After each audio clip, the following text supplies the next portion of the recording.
Good afternoon from Sacred Space at Titania's Realm. It's 1:36 p.m. on the 27th of April 2025, Sunday.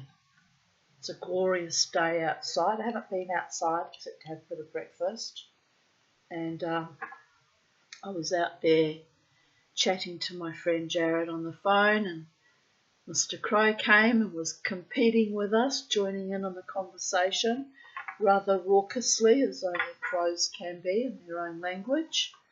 So it was kind of delightful. And so we chatted for a while, and then my battery died, so I came in and rang him back and chatted. So it was good. It was good to have some interaction with my beautiful friends. And I thought I'll get dressed, because I hadn't even gotten properly dressed. And I thought I'll get dressed and I'll come and read to you, my wonderful YouTube audience and subscribers. And I had two choices. Keep working on my mould of my Charlie's beak that mysteriously appeared yesterday above her grave, and I decided to turn it into an amulet. Do you want to see it? It's a bit macabre, but I'm proud of that I've succeeded with this project so far. I'll just go and get it a moment.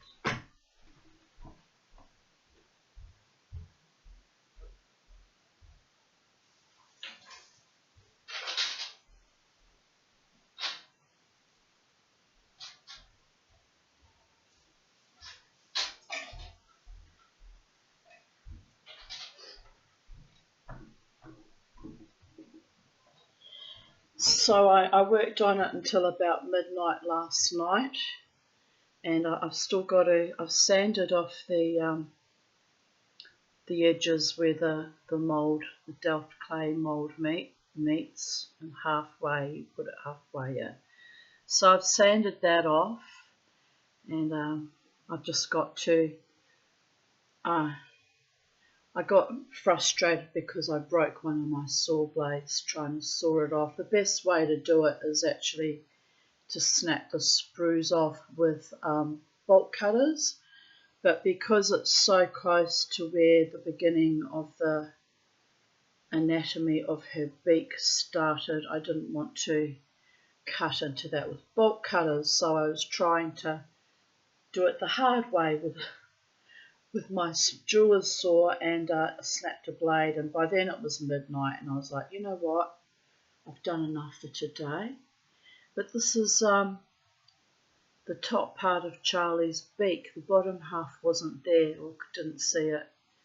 If the bottom half was there, I would have tried to hinge it together so I'd have her whole beak together. But anyway, the fae, the angels, the gods gifted me back parts of Charlie, and I decided to, although it's a bit macabre, turn it into a pendant, and I'm going to make a magical amulet with all my talismanic type devices. I've got a tooth, an old tooth that got extracted. It's actually here next to my front door, and I'm thinking about making that into a kind of a pendant to hang off my talismanic chain. What else have I got in here? Shark teeth. Oh no, here's my actual tooth. It's in with the shark tooth. It's an ancient fossil of the shark tooth. Want to see it? Is a megalodon tooth. Found in Morocco. I've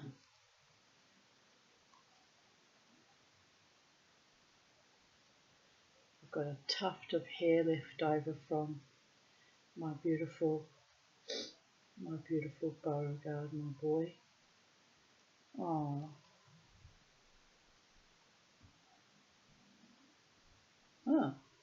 there's 2 teeth in here.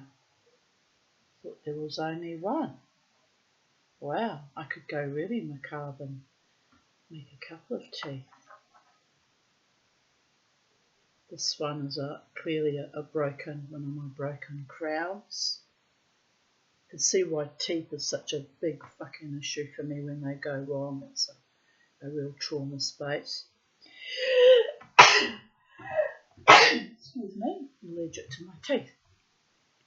So yes, I could turn that into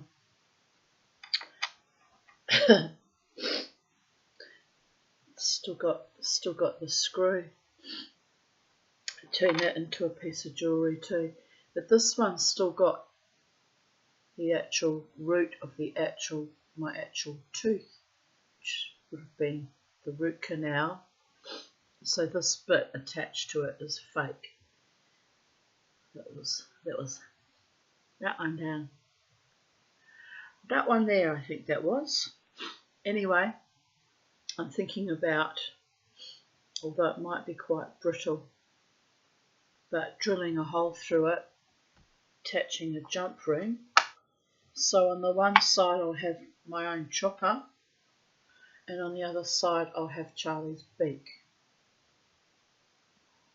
But I'm also thinking of, I found a piece of broken boulder opal that came off my piece that I worked on a couple of years ago. And I'm thinking of like grinding that down and polishing it up and making a love heart shape out of it. So setting it in silver, so hang the beak off the boulder opal as a pendant like that. I think that will be quite nice. And that came to me as an image in my head last night, spirit led. Spirits are giving me lots and lots of inspirations lately, and acting as very much Greek muses, almost working me to death. Could also turn that into a pendant to hang off something too. But anyway, that's where I'm at, people of Earth. I've got to get in and finish this. I'll do that after I make this video, I think. But it's weird, and it's a tad macabre, and it's literally made from Charlie's top mandible, top beak. But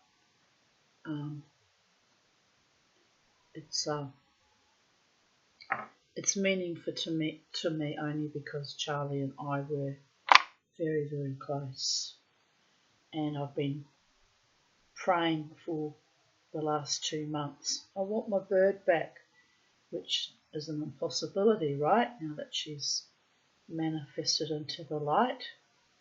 But the Fae, or my angels, arranged for me to have a part of my bird back. What else have I got in here that needs some lovely oil put on it? Just having a look what I've got in my little mojo bag. Herbs and all sorts of lovely things. Right, so that's enough about my weird spiritual, magical, shamanic practices. Let us continue with the story. I wonder if we'll get any interruptions today from some of my spirit people. It's been happening a lot lately, has it not? It's given me a lot of pause for thought. It made me even wonder if I'm going to transition myself soon.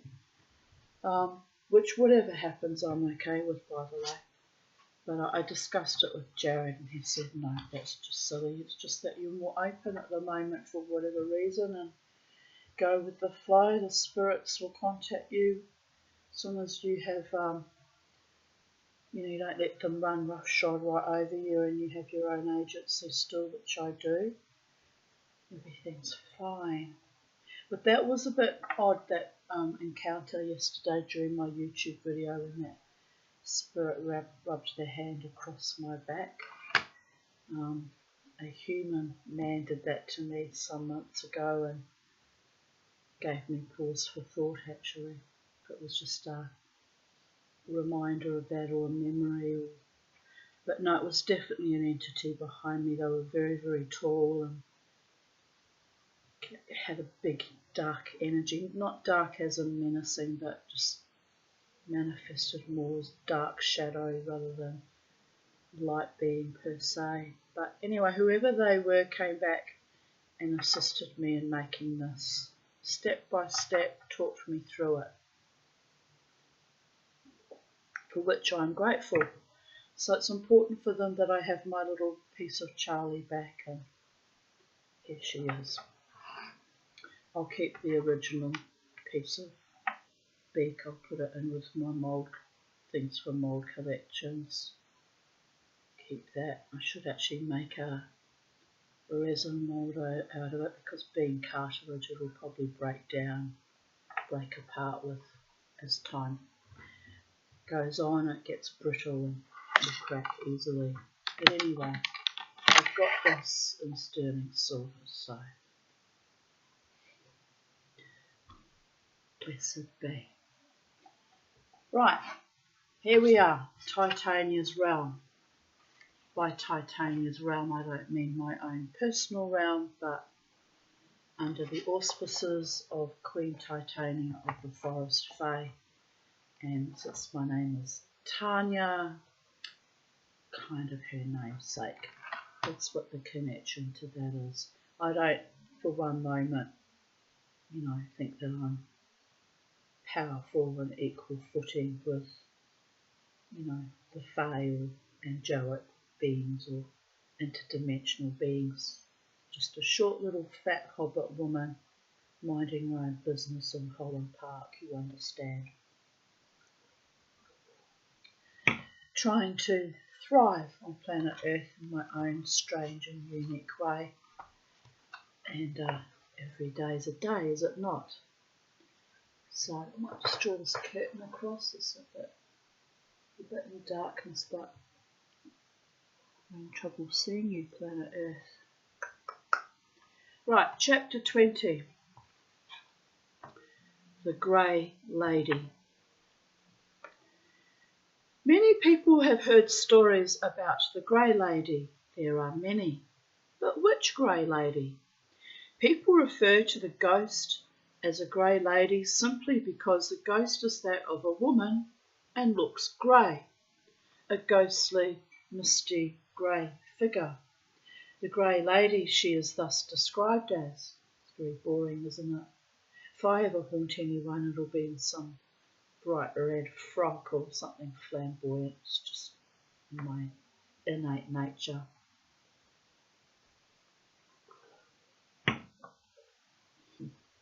Have to laugh. Or at least I'll wear black. I'm not fond of the colour grey. Actually, I had a grey dress on before that has gone too loose and hangs down, shows my bra and just looks fucking awful. So I got changed and dressed in this instead, I don't need to make myself look more awful than I already look and feel most days. So I think I'm going to chuck that dress out or give it to charity or something. I could still wear it as a nightie, I guess. Yes, I could still wear it as a nightie, but it doesn't look nice. There's an entire video on YouTube way back when I first got it, about 3 years ago, of me wearing it. I looked fucking awful in it that day too. I looked really awful. And I'm slouched in the outdoor chair, big stone-eyed belly, and I've got Charlie on my chest.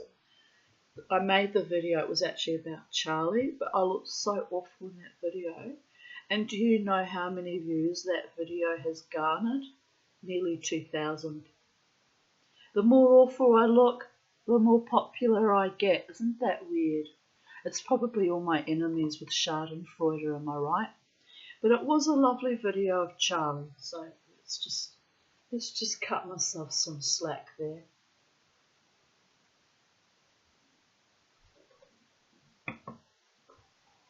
Anyway, I'll carry on with the story.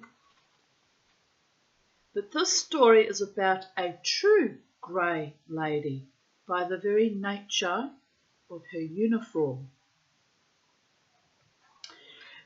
During the early part of the Second World War, William Bill Chappell, served as a ward orderly with the Royal Army Medical Corps, RAMC, at the Netley Military Hospital, situated just southeast of Southampton, a place I've actually seen briefly as a child while boarding ship. Don't really remember it though.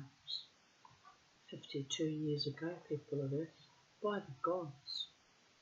Time has blipped like.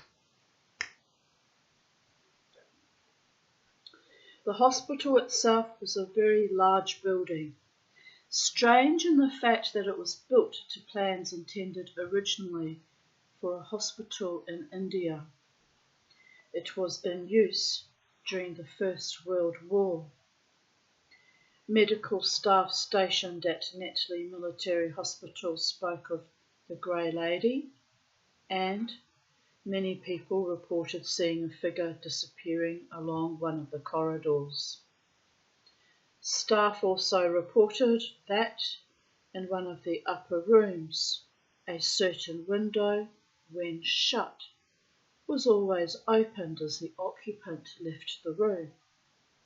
Bill Chappell had heard the story about the Grey Lady, but kept an open mind about it all, until one November night, when he was on night duty, and had an experience that changed his mind about the Grey Lady.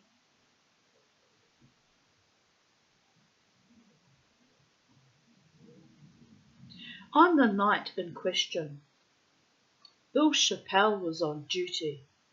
One sister was in charge of a ward some distance away, and another night sister was doing a tour of the wards to check on the patients.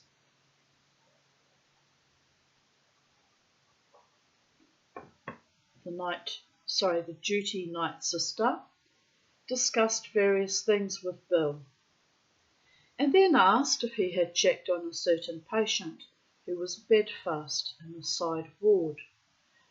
Bill Chappell had not done so, and it was then ascertained that the other sister had not left her ward.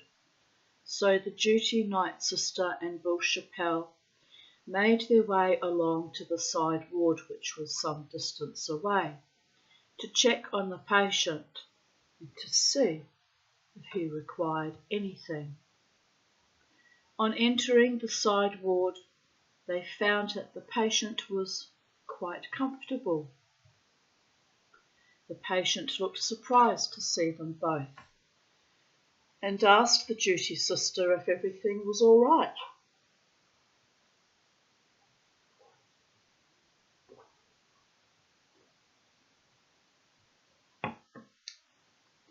The duty sister was puzzled and replied, "Why do you ask?" The patient then went on to explain that the other sister had been and made him comfortable and brought him a drink of water, so he was very surprised to see the ward orderly and duty night sister so quickly, for she had only left his ward a few minutes before they had arrived. Bill Chappell and the duty sister looked at each other and never spoke. Then the duty sister turned to the patient and asked him where the other sister had got his drink of water from. The duty sister now had a very uneasy feeling, for she knew that the area from where the water had been obtained was known to be locked.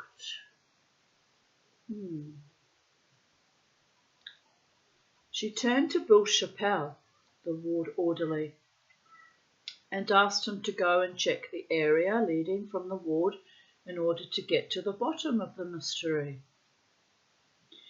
Bill left the ward to do as he was bid and was back in double quick time.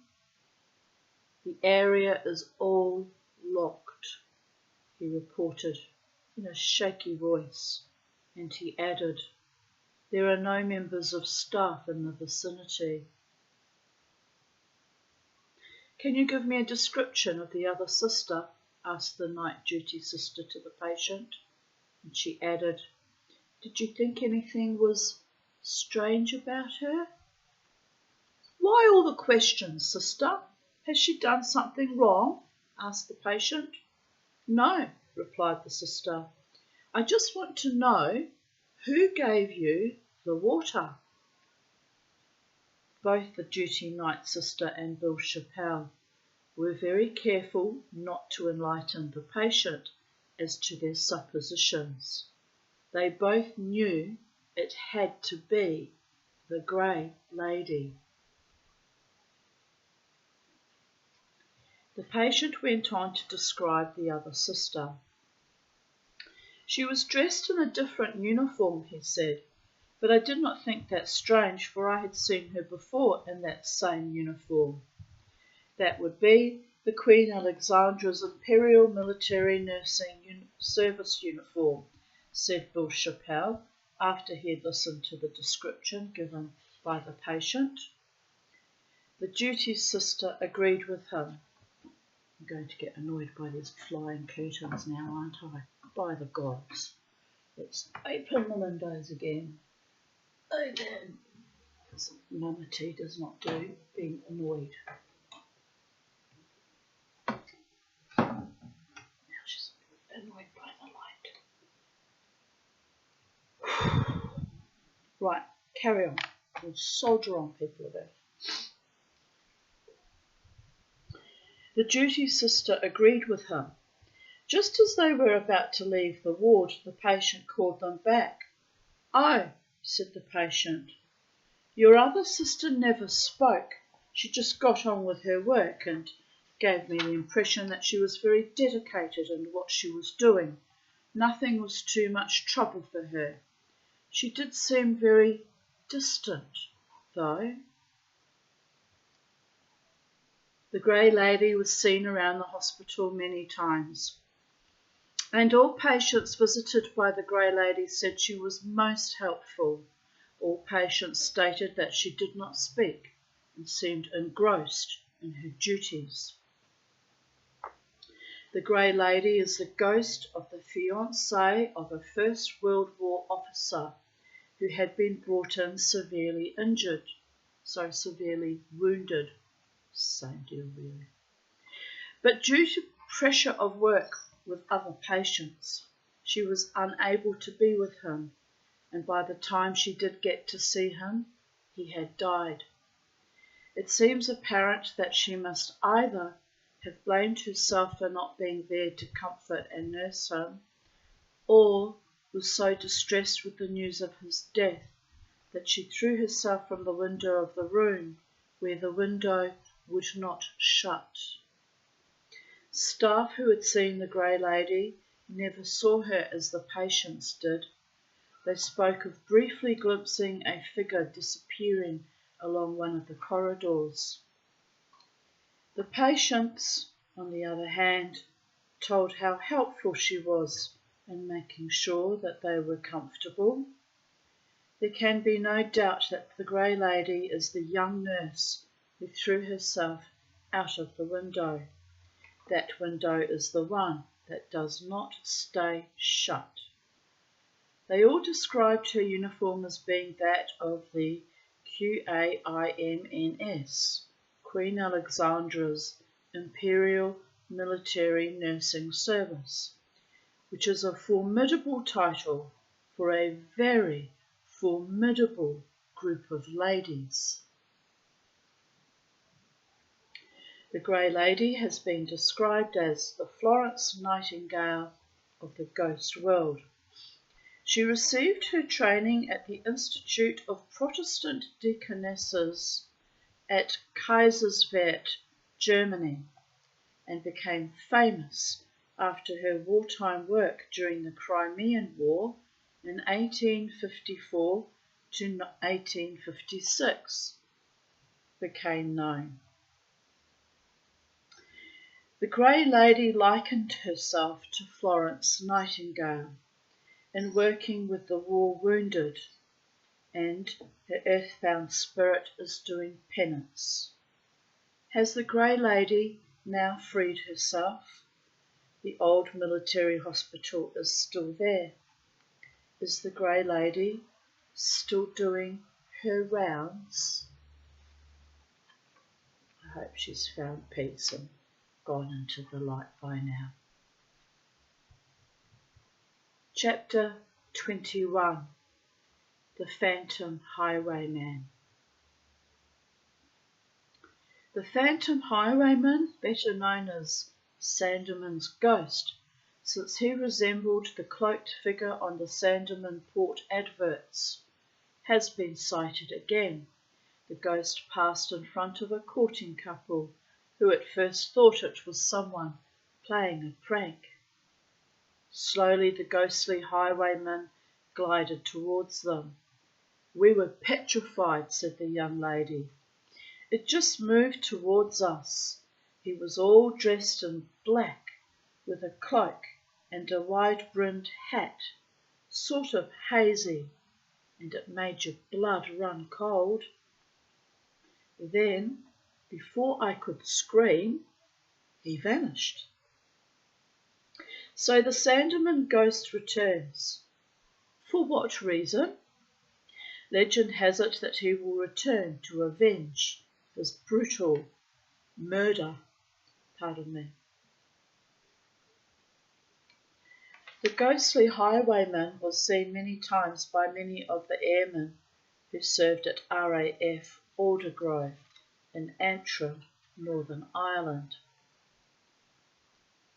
One of those was Sid Frogley, who was in the Met branch and attached to an upper air unit during the latter part of the Second World War. I well remember one 3 a.m. balloon ascent when a colleague and myself endeavoured to start the diesel generator to power the radar, said Frogley. It was a clear moonlight night. It should be moonlit night. But anyway. And as we were swinging the diesel engine, we noticed a tall, shadowy figure some 15 to 20 yards away. It was no easy task, swinging the engine, and Sid Frogley paused for breath. As he looked up, he noticed someone a few yards away. Thinking it was an RAF regiment security patrol, he shouted for them to come over, at the same time starting to swing the engine again. But the engine refused to start. Sid gave up and walked over to the tall, dark figure. As I got nearer, I saw that he was dressed in a cloak and a tall, wide-brimmed hat, said Sid. I halted for a few moments. Then, as I moved forward again, he just disappeared. Just going to, before we continue with the story, show you a photo of the Sandeman Port and Sherry label, which the author says the ghost kind of looks like, or dresses like at the very least. The Don, from the original poster of The Don, a drawing of a nobleman in a Portuguese cloak and a Spanish sombrero. To add mystery, the figure was silhouetted in black with the sole colour spot in the glass of port. Today the Don figure is one of the best known trademarks in the world. The Phantom Highwayman resembled the cloaked figure on the Sandeman Port posters and was quickly dubbed Sandeman's Ghost. Let's have another look at him. I love sombreros. Got a wonderful sombrero here, a very big Mexican looking one. It's actually my mother had bought it at some stage. But I could wear it for fancy dress, but it's too big to wear out in ordinary Australian company. Do you want to see it? Yes, I'll show it to you. Let's go. We'll go and get my sombrero. Sombrero. Arriba, arriba, andale, andale, andale.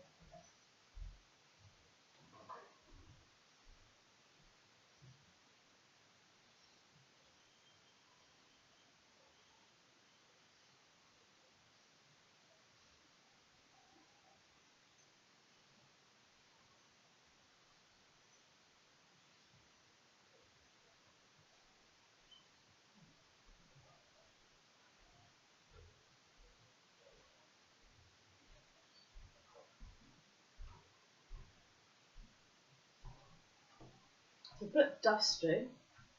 Wow, the whole house is dusty, darlings. I make YouTube videos. I don't do dusty. But isn't it fabulous? There's a bit of a backstory to that. Should it be worn that way around? No, I don't think so. Anyway, made in Mexico. It's a proper Mexican one. But isn't it beautiful? I love it. Anyway, I'll just pop that back quickly.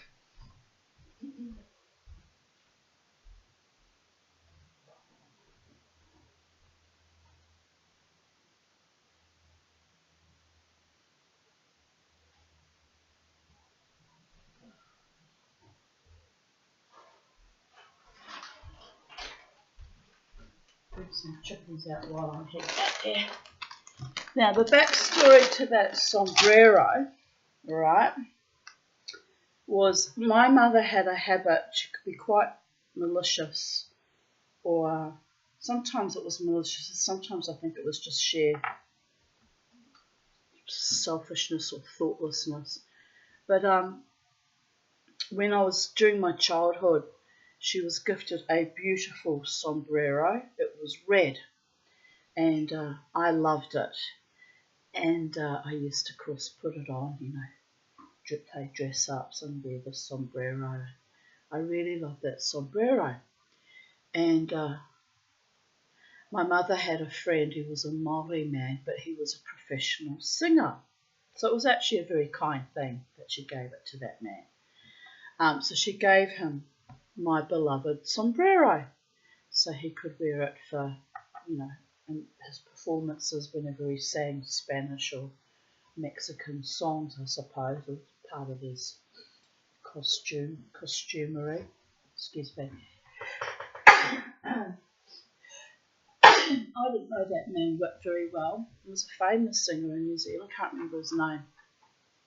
But anyway, he was an acquaintance or a friend of my paedophile godfather, Trevor Singh. So I was really, really pissed off, more than one would normally be pissed off, that Mum gave away this sombrero to this friend or relation of my godfather, because I saw it as a kind of a double insult, that not only she did give away something that I actually wanted to have for myself as a child, but also gave it to, by extension, an enemy of mine. Yes, I did used to think like that as a child, as a survivor of child sexual abuse. Sometimes I still do. Anyway, it was one of the things she gave away that I was really upset about, and I even said to her, I said, "Why did you do that, Mum? You know I loved that and I wanted it, and it's rare to have an authentic Mexican sombrero in New Zealand and Australia. They're a rarity." Anyway, my mother would do things. I think we were estranged at the time, but I found when I went through, the public trustee gave me permission to go and retrieve whatever chattels and possessions I wanted back. And I found that hat, and when I saw that hat, I burst into tears actually. because I know why she bought it. She bought it as kind of an apology to me. She must have had a moment. She would have these moments of clarity and insight on rare occasions of how awful she'd been to me. And she would try to make amends by giving me similar things as presents. So when I saw that sombrero, because it's such an unusual item, I knew it was literally a message to say, I'm sorry what I did to you, and here's your sombrero. Come back to you, in a weird kind of way, because I didn't actually expect to even get my mother's chattels gifted to me. I actually thought I'd lost everything because I'd walked away from everything because of the compounded cumulative viciousness. I wasn't even going to do the wool dispute, and actually it was my friend Lynn that talked me into it and said, you can't let them get away with what they've done to you, Tanya. You need to fight one last time. Even if you lose, which I did lose, by the way, she said, at least you'll know that you stood up for yourself and fought and tried to get some kind of justice, which that was negligible, by the way. But anyway, so I keep that sombrero, and it doesn't get worn, and it's sort of an ornament in my back bedroom and spare bedroom, and I should actually probably gift it to someone, a performer who will wear it for performances too, but I just kind of cherish it because it was it's kind of a backhanded apology from my mother to me. That makes sense only to me, people are there. But there were a few little things like that. There was another thing, a few things I found, like my mother and I both liked to read tarot cards back in the day. And I had lived at my mother's residence in 1996. I lived with her for 8 months. And that was a terrible mistake. Terrible, terrible mistake. But I had nowhere to go. I was homeless with 2 children. If I didn't move in with her, I would have been literally on the streets. So I swallowed my pride and I pushed down my trauma issues, which I should never have done because they all just came to the surface again. And I almost died in that house, actually. But anyway, when I moved out, taking my possessions and my children's clothes and possessions and toys with me, I thought I'd taken all my stuff with me when I moved into my new rental home out at Waterford West, where life turned even more evil than I could possibly have imagined in my wildest dreams. Dear goddess. But anyway, literally out of frying pan into fire. But I didn't know that at the time. Had I known that, I would have suicided rather than being put through that, quite frankly. But anyway, I had my children to think about. Everything was for my children. I have to survive for the sake of my children. I have to survive for the sake of my children. Now I don't even have them in my life. It's really fucking evil. But anyway, when I went through my mother's house, I found not 1 but 2 packs of my own tarot cards, and I know they were my own because I'd written my name through it. And my mother and I read from the same deck called the Radar White deck. And so you could have argued, oh, she just had the same deck. No, they were mine because my signature was written all through it.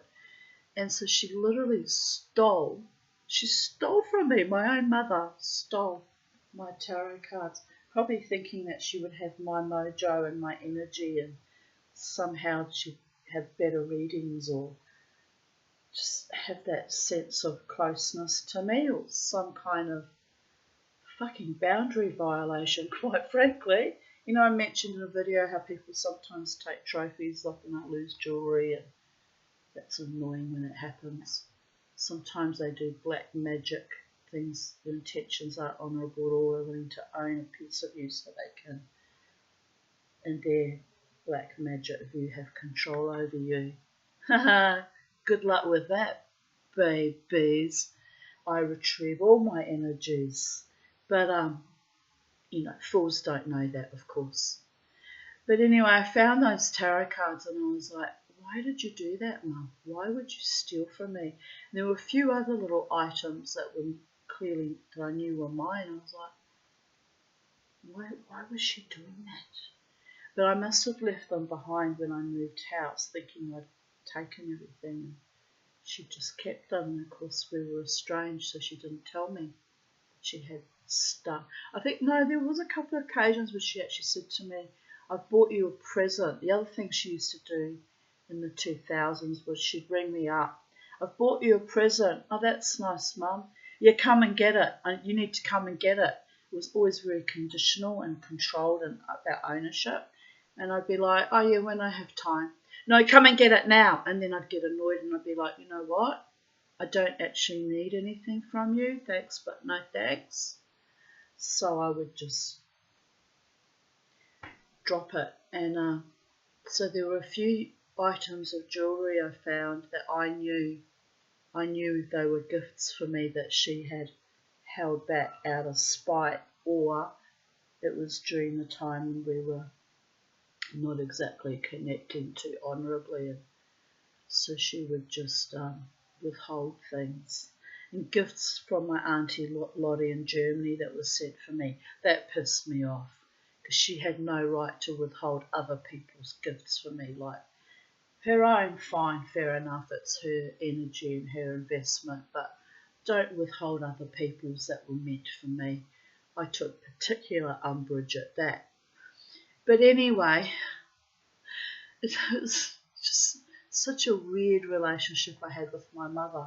But that sombrero is a symbol of that, how things come back to me that are withheld from me, or things that are meant to me come to me eventually. Might take 20 years, but my energies are always returned, or things that were intended for me initially always somehow find their way to me. This includes, by the way, significant relationships with people. What's meant to be yours always finds its way to you, one way or the other.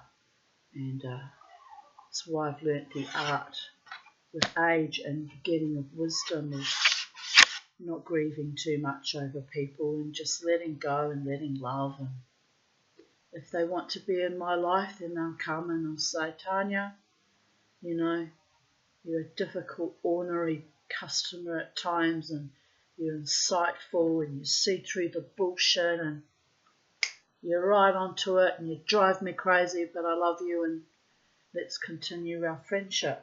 It's happened more than once in my life.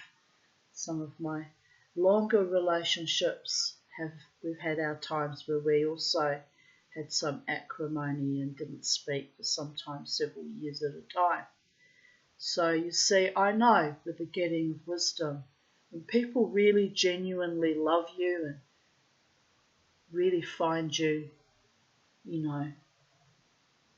soul nourishing and interesting and fun to be with, and genuinely have your back, your front and your sides, they pick up where they left off as though it were yesterday. And it's actually quite delightful and lovely when that happens. So let me continue with the story. The ghostly highwayman has been seen many times, always during a full moon, and if any movement was made towards him, he vanished. They say this is because he does not trust anyone, having lost his life by moving too near to the coach. According to legend, the ghostly highwayman will return to avenge his death during the full moon. In the early 1960s, Royal Air Force Aldergrove became Belfast Airport, and the old wartime buildings were replaced by a modern airport terminal. But change alone cannot drive away the ghostly highwayman. He will only rest after he has sought revenge.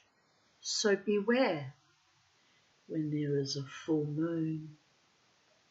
Sandeman's ghost still haunts the area around the airport. There you go. What do they say? Revenge is a dish best served cold, or in his case, well beyond the grave. Chapter 22. The Devil's Quoits. As the air war intensified, more and more airfields were needed to keep pace with the rapidly expanding Royal Air Force. It was decided early on in the war that the eastern side of England would house the bomber stations, the south to house the fighter stations, and the Midlands and west side would be used for training stations. One such training airfield was Abingdon in Oxfordshire, which was built during the RAF expansion period in the 1930s. Within a few months of war being declared, RAF Abingdon was bursting at the seams with aircraft, and it soon became apparent it would need a satellite airfield. So I'm picking up energy, it's intense, it makes me flubber everywhere.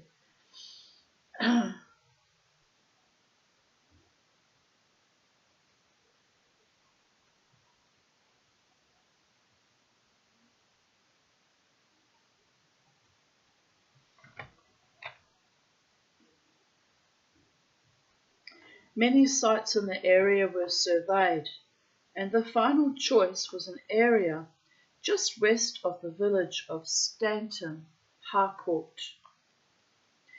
But the chosen site brought problems, not from difficulties with the landscape, but from the 3 large stones standing in a field which would soon be turned into an airfield.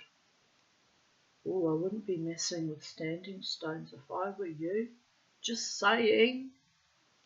Dear goddess. When the villagers learned of the RAF's intention to build an airfield near their picturesque village, and in the process knock down the 3 large stones, they were horrified at the suggestion. Indeed, even I'm horrified just hearing about it. Not at the thought of the airfield, but at what they were going to do with the 3 large stones. As one villager said, did not the Royal Air Force realise that those stones were the devil's quoits, and if they disturbed those stones, it would mean death, and the accident rate on the airfield would be high. The RAF planners scorned the superstition and announced that the airfield would be built where planned. But, to please the villagers, they gave orders that the devil's quoits were to be set flat under the runway.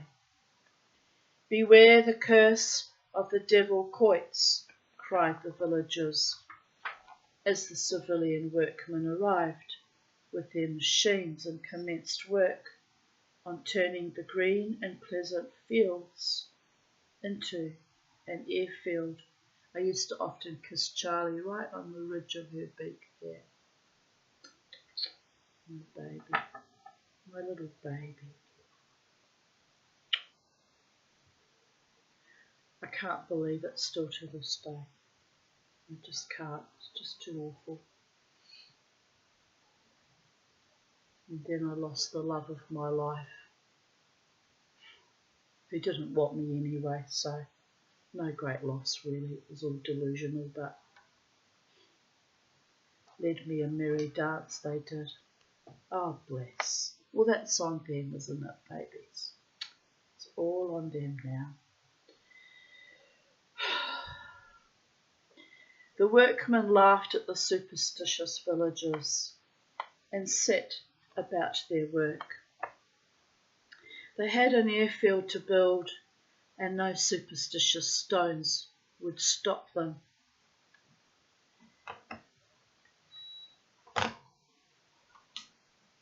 The airfield quickly took shape, and they just said,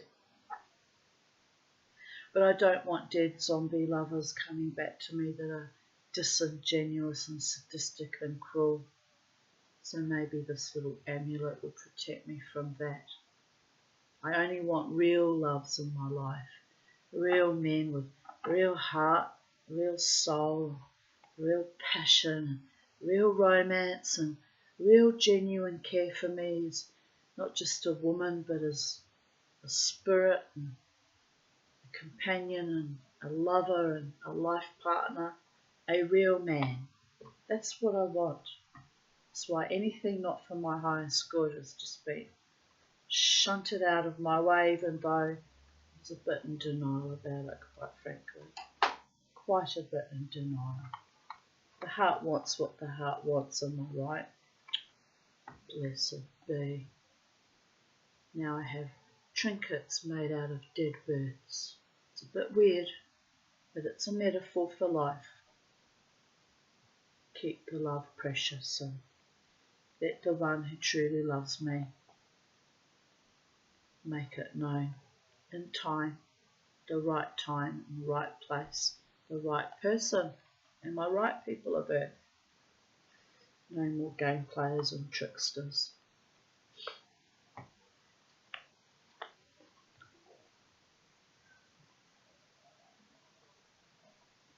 Let me just read that sentence again. The airfield quickly took shape, and as the days passed, the workmen thought less and less about the death threat regarding the devil's quoits. The 3 large stones still stood there, everyone knowing that who disturbed the stones, it would mean death. But surely for only those who believed in the superstition. Not true.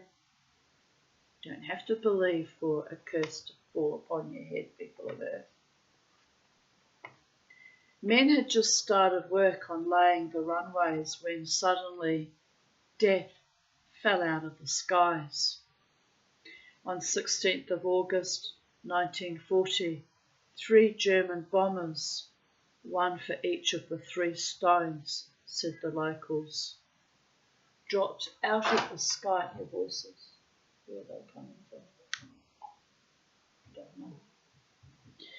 Dropped out of the sky and attacked the workmen working on the new airfield. The German aircraft bombed and strafed the men as they ran for cover. As the dust settled, 5 workmen lay dead. Another 4 died later of their wounds. Was it the revenge of the devil's quoits? 9 died, 3 for each stone. 3 stones, 3 lives each. No, I am hearing voices.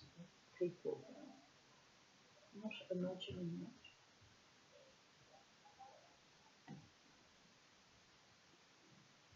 Oh, there they go. They're walking past now.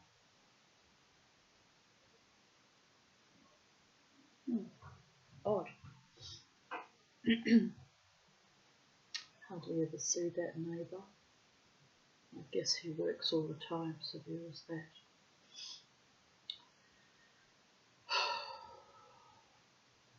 I've never met him. Just saying. Don't really see him, but I also haven't met him. Keep to myself and my little titanium as well, and sacred space, avoiding most other humans, because by and large, they're not all kind. Just saying. Right, where were we?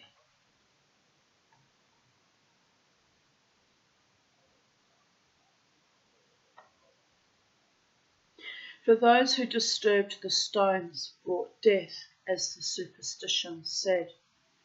But that did not stop the work, which was a mistake, and the airfield opened as a satellite for Abingdon, and for the duration of the war it housed No. 10 Operational Training Unit. The airfield closed after hostilities ceased, and parts of the old wartime airfield became a quarry. In the late 1970s, Stan Galloway returned to Stanton Harcourt for a stroll down memory lane. During his break between his first and second tour with Bomber Command, he was posted to Stanton Harcourt in 1942 as an instructor with No. 10 Operational Training Unit. He had only been on the airfield a few days when he heard the story about the Devil's Quoits. That was a long time ago now, but it was still very clear in Stan Galloway's mind as he drove down the entrance road to the perimeter track. From the perimeter track, all I could see was the conversion of the airfield into a quarry, and no signs of the Devil's Quoits, he said.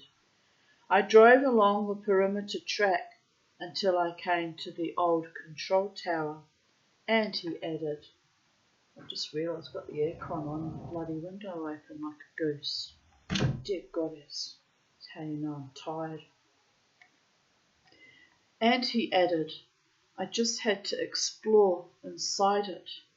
The wartime control tower, the keeper of memories, was in good condition and had braved the elements.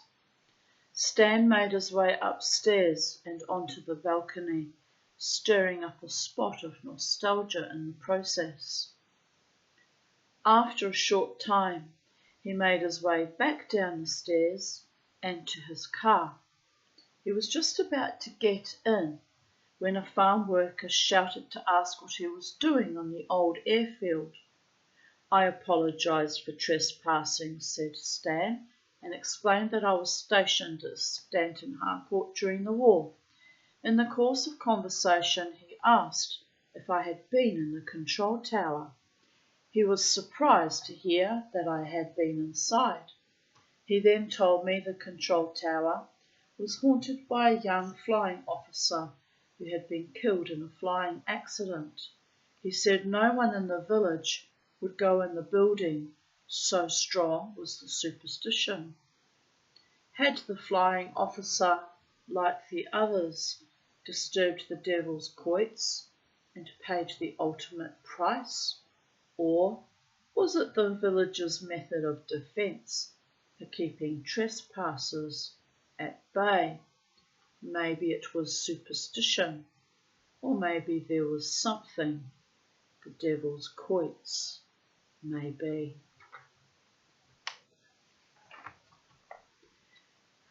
Chapter 23. Call it superstition. Just about all wartime aircrew were superstitious. They were addicted to, or swayed by, superstition by the very nature of their duties. The darkness and the high loss of aircraft and aircrew made them superstitious. For the wartime aircrews, it was a practice resulting from the fear of the unknown, not from ignorance. For some, mysterious circumstances gave way to ghosts and the supernatural. Many had good cause to be superstitious. But superstitions, in some cases, are inseparable from religious superstitions, and this was very much so with many of the air crews. People develop personal superstitions, and the air crews were no exceptions. Nearly all persons in all walks of life throughout the ages have held seriously or half seriously irrational beliefs concerning methods of warding off bad luck, foretelling the future, and healing or preventing sickness or accident. For the wartime bomber crews, it was good luck needed for a safe return and for a tour of operational sorties. To bring them good luck, many of the aircraft carried what they contended to be lucky charms, one of the most notable belonging to Flying Officer C.E. Smith, who flew Halifax LV 907 NP-F Friday the 13th on 29 operational sorties. Smith sported a real Air Force type handlebar moustache, and he always carried with him on each mission a large white toy elephant, some 18 inches tall. The elephant was called Dumbo and remained in the cockpit beside Smith at all times. This earned him the nickname of Dumbo Smith. I like that. It's sweet. Halifax pilot Doug Bancroft always insisted on having his cap hanging on the emergency hydraulic pump lever. Why? He cannot explain. Just superstition. Did it once and was lucky, so had to continue to do it. It was just lucky to do so. I think this little sterling silver mould of my bird's beak will bring me luck too, or protection, or a reminder of the deep love that we shared, lest we forget about the deep loves that we share with other souls on planet Earth.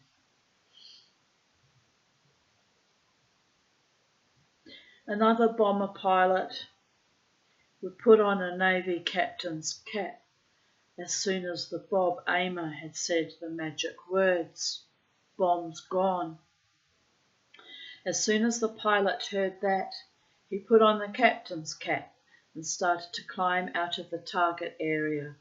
As he did so, he started to sing "A Life on the Ocean Waves," weaving the bomber from side to side as he did so, and this was a sign for the rest of the crew to join in. They had done it once and were lucky, so they continued. They survived the war. For that crew, it was lucky. See the importance of rituals and having faith in yourself and your team and each other and in the gods. Can sometimes mean the difference between life and death, people of Earth. I know more than most. That weird backhanded luck that keeps me broken and alone and struggling sometimes, but also gifted me life and much longer continuance than I would ever have believed possible when I was in my early 30s. Elsham Waltz. What's the old saying, people of Earth? If you know me now, you know it by now. Let's all say it together. Never fuck with the Tanya. Elsham Wolds, a bomber airfield situated in northeast Lincolnshire on the Bleak Wolds, was home for number 103 Squadron from the day it opened in July 1941 until November 1945. The code letters allotted to number 103 Squadron during this period were PM. The squadron flew Wellingtons, Halifaxes and Lancaster bombers. By the time the Lancasters arrived, it was soon evident that any Lancaster with the identification letter A, able, had a jinx on it. In fact, it was more than a jinx. It was the evil eye, as someone put it. The first Lancaster coded PM, Able, was shot down within 2 weeks. Another Able quickly replaced it, but within a few days it had gone missing. Air crews were now looking on any Lancaster coded Able with great superstition, and after a few more losses, someone said, "No more Able as an identification letter." To make up the identification letter for the whole squadron, they had one squared, an example being Lancaster ED 701 PM-B squared. But the best example was Lancaster ED 888 PM-M2 Mike squared, which did more operations, a total of 140, than any other aircraft in Bomber Command, its reward for such outstanding service. The scrap heap. Pretty much how I feel too right about now. Never mind. The Mamati always arises and shines, no matter what, no matter who, no matter where, no matter how, no matter when. Never fuck with the Tanya. There's been too much fuckery over decades. It's not wise, not wise. But you get them, you get those types, don't you? They're just weak and vicious and sadistic and envious and fucking inept. I only keep people in my life who are honourable and kind and noble and courageous and who love me truly. It's that simple and that difficult. Lancaster PM-M squared, Mike squared, was a 103 squadron aircraft, and with the identification letter A, Able, removed because of superstition, maybe that is how Mike squared came into being. It proved lucky for all the air crews who flew in her. But sometimes unlucky omens worked in reverse and brought good luck, the best example being Halifax LV 907 NP-F, Friday the 13th of number 158 Squadron. Halifax, or Friday the 13th, proved to be very lucky for all who flew in her, and the Halifax bomber set up an operational record in just, but appropriately, 13 months. It completed 128 operational sorties. Friday the 13th was so called because its nose and fuselage was painted with superstition-defying ill omens such as a skull and crossbones and an inverted horseshoe. On the fuselage, over the door, a ladder had been painted, and the navigator sat in front of a cracked mirror. Sadly, the gallant aircraft failed to save itself, and it was reduced to scrap soon after the war. The bomb log panels of Friday the 13th were salvaged, and today are on display in the Royal Air Force Museum at Hendon. Dogs were considered lucky. Oh, who doesn't love a nice dog? and most air crews had a dog of some kind. They were very superstitious about their pets. A good example of this is with Bobby. This was a half-breed retriever Shetland sheepdog that latched on to an aircrew at Royal Air Force Ludford Magna on the Lincolnshire Wolds. The dog and bomber crew were inseparable, and it went with them in the crew bus out to their Lancaster bomber on the dispersal pan.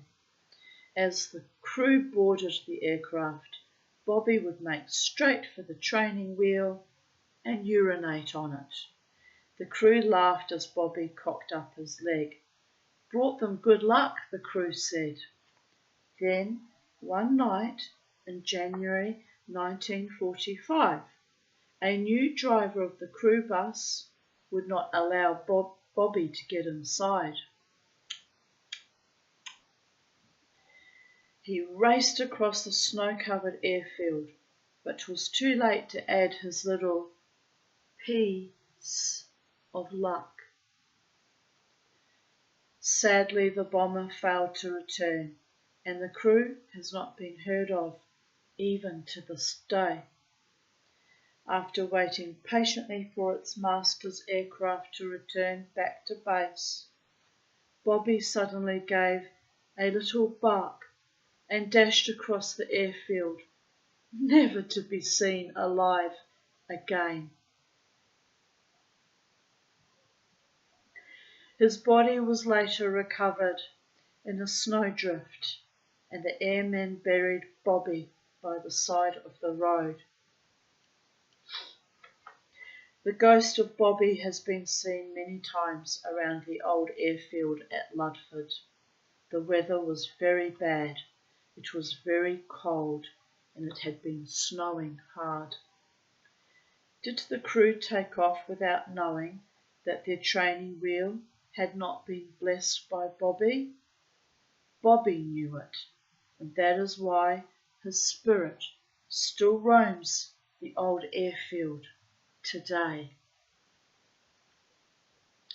Superstition reared its ugly head in many ways.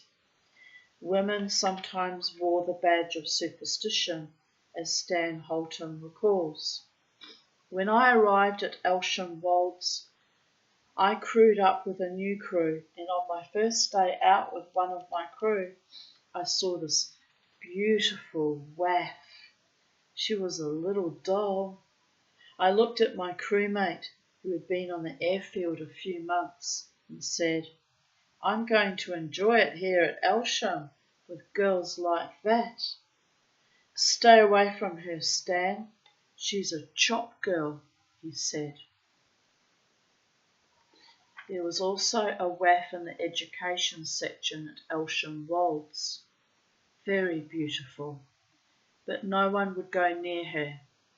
These were girls whose boyfriends were either killed or went missing.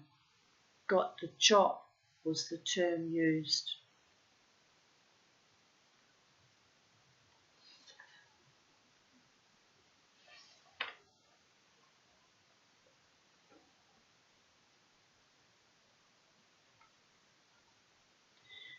Word soon got around the airfield which girls were bad luck, and usually the aircrew would keep well clear of them.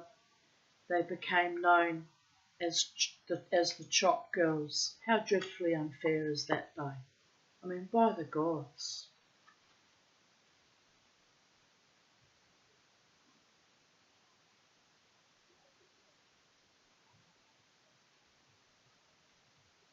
Why is that man taking photos of the neighbour's house?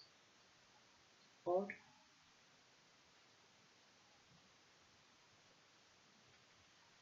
Anyway, not my monkey, not my circus.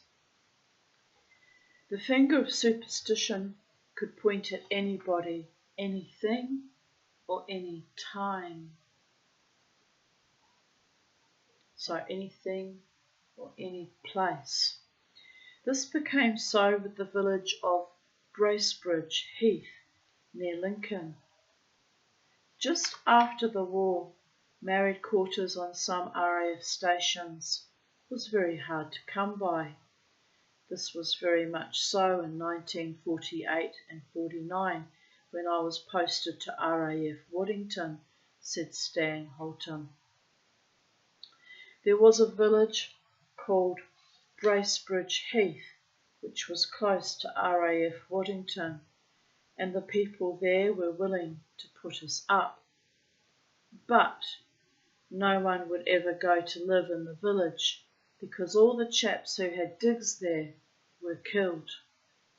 We lost an awful lot of men who were on Lincoln bombers during my time at RAF Waddington. Superstition for a Christian may believe that in time of trouble he will be guided by the Bible if he opens it at random and reads the text that first strikes his eye. Many did read the Bible and pray before a mission, but to be doubly sure, many would take along that special silk scarf, or the lucky button, or rabbit's foot.